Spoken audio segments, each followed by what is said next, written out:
Hey guys and gals, it's Caleb here with intern Josh, How's it going, everybody? and we're going to take a little look at Metro 2033, the Redux version. So excited. Now, this is the version that's actually coming to consoles and PC shortly. It's more than just a remaster. They've actually gone back and kind of rebuilt, at least 2033, rebuilt it a little bit to kind of bring it up to some modern standards. So we're going to take a look at about 13 minutes of gameplay here, kind of the new version of 2033. I've never played this series, but Josh, you're a huge fan, so you'll probably see a bunch of differences. Yeah, I absolutely love the series. It's awesome. The atmosphere is great. So right off the bat, you'll probably notice a difference. This level's called Alley, which is actually the bridging between two levels.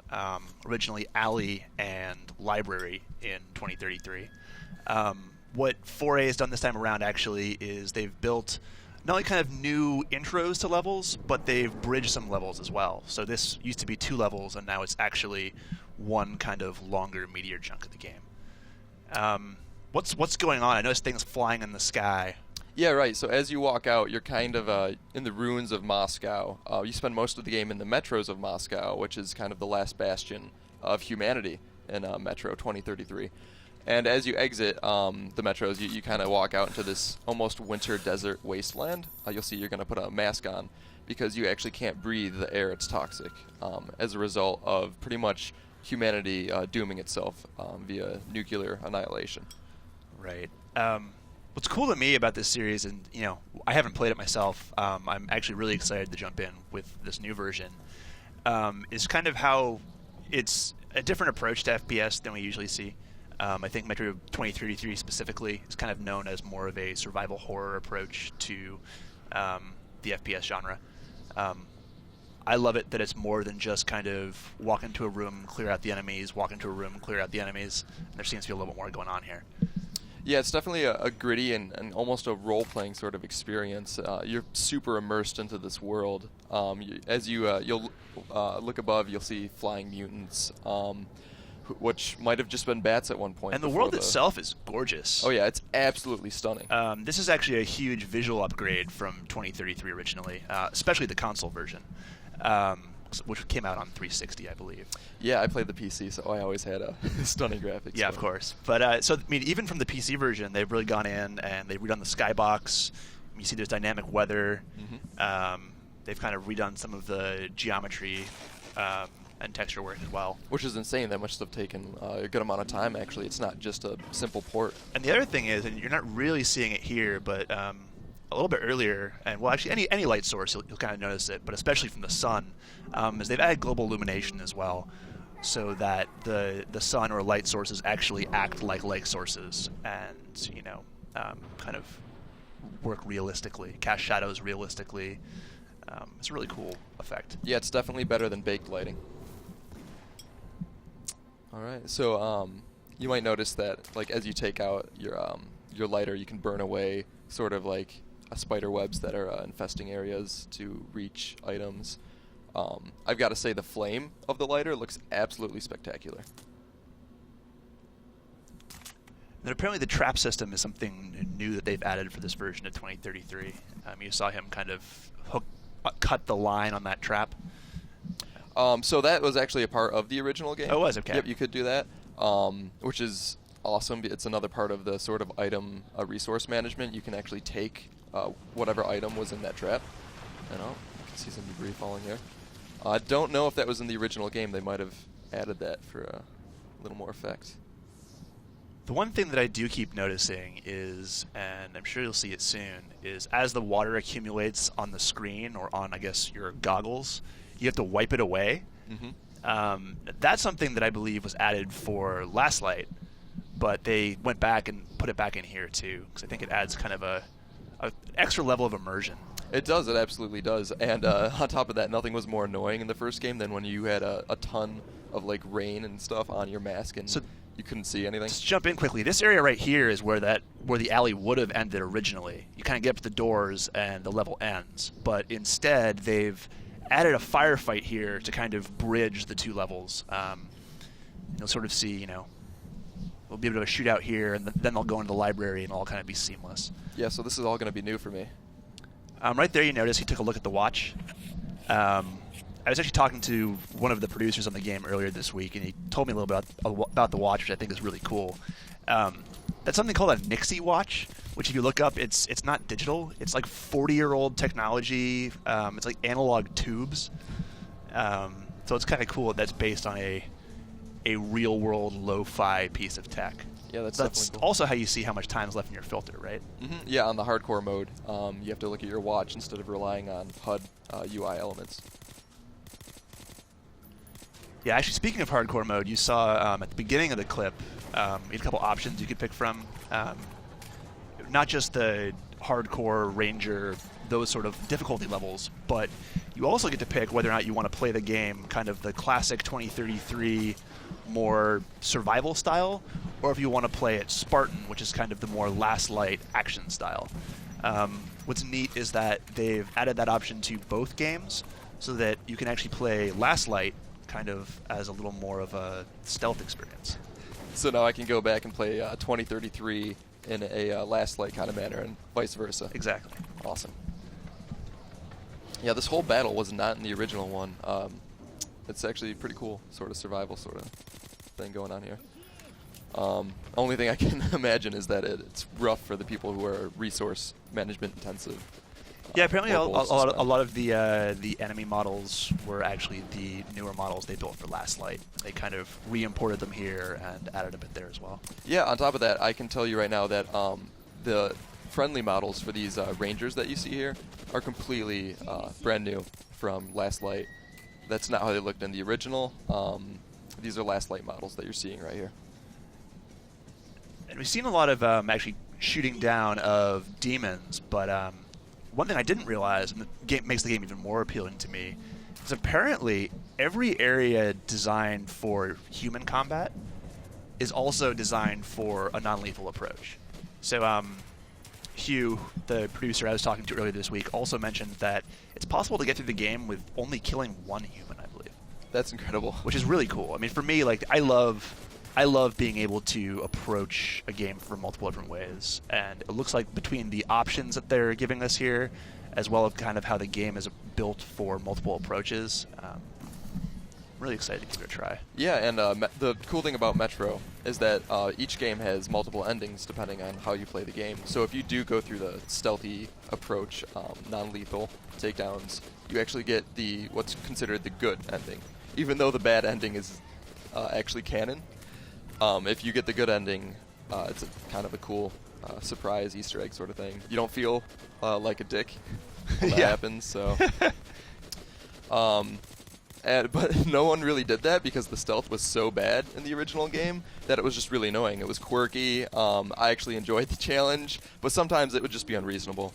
So the fact that they're kind of implementing Last Light's stealth system is definitely going to encourage. Yeah, I mean, it's funny that you mentioned that the stealth was bad in the first game, right? I think that it sounds like 4A really has taken a lot of feedback from fans, and that's kind of what they've taken to this approach here. You know, part of the reason why I've never played either version of the game is when 2033 came out on PC, you know, I didn't have a great gaming PC. I heard all about it, I heard it was awesome, and it kind of became this cult hit.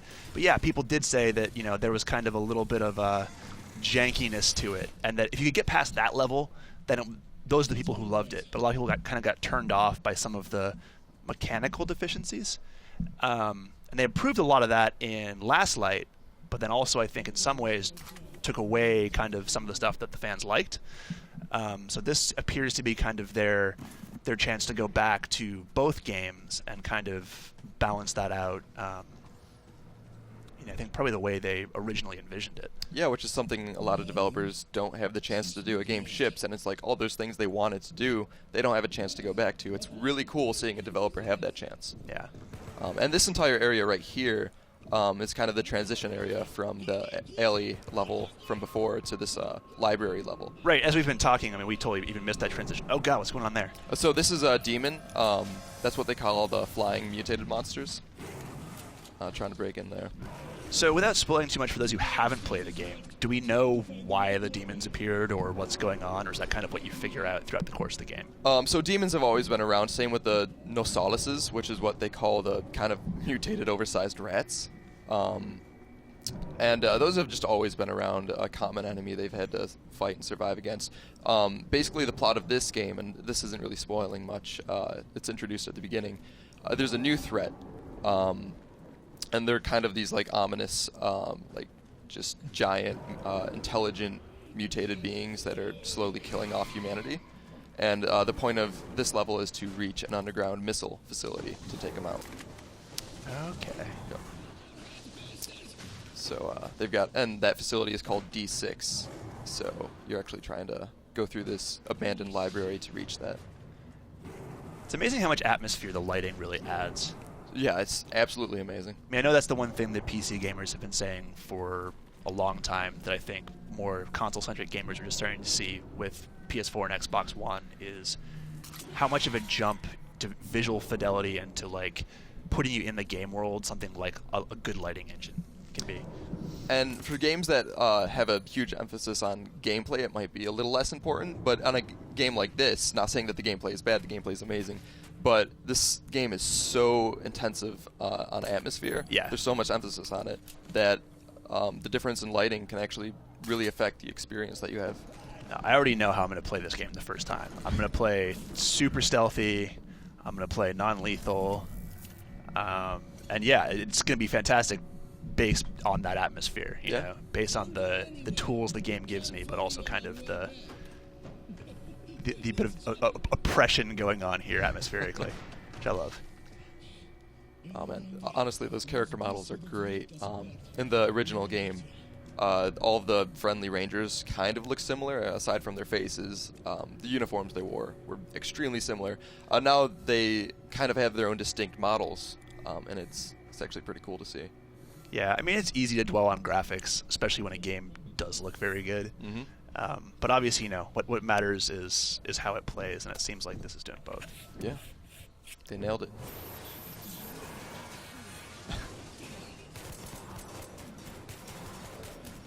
These are always parts of the game where I just wouldn't shoot. I'd let my friends just kind of take care of it, because obviously. So is it sort of flies away. scripted? I mean, that's gonna he'll fly away eventually anyway. Yeah.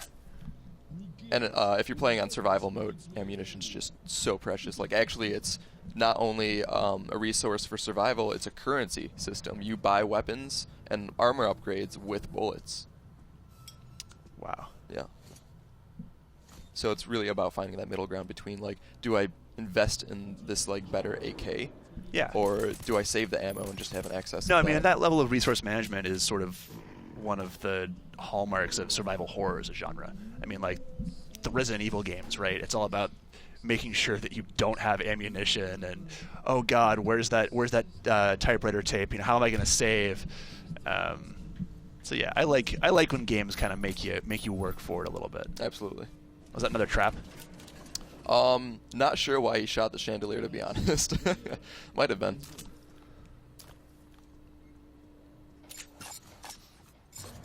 All right, so you'll actually see another addition to Metro 2033 is the attachable scope on top of that weapon. Mm-hmm. You could get that in Last Light, but I don't believe you could get it in 2033.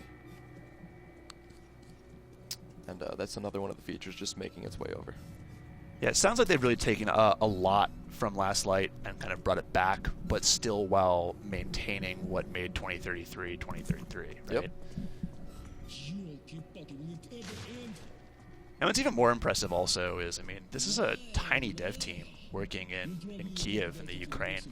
I think there's like 80 people working on the game, which, I mean, making a game with any size team to me is impressive. But making a game this big with a team that small is, I mean, definitely something to applaud. Especially under the conditions they're in right now. Yeah.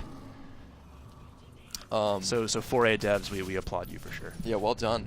In fact, I think the original founders of that company came from Stalker Shadows of Chernobyl. Yeah. And that was a childhood favorite of mine. I played that all the time. So good. You had a weird childhood intern, Josh. It was another atmospheric game, very similar to this one, and I guess I just kind of really dig the vibe that these guys give. Yeah. So it looks like we're almost to the end of the gameplay here. Metro Redux, which includes both 2033 and Last Light Redux, comes out at the end of August. Apparently, it's got all the DLC. Everything's on disc. You're not going to be paying anything extra. Both games are apparently they're shooting for locked 60 FPS. So really, kind of the premium full-in experience, kind of befitting the Redux name. And thank you all for watching. Be sure to keep it locked to IGN for everything Metro Redux, including our review in the upcoming weeks. Thanks.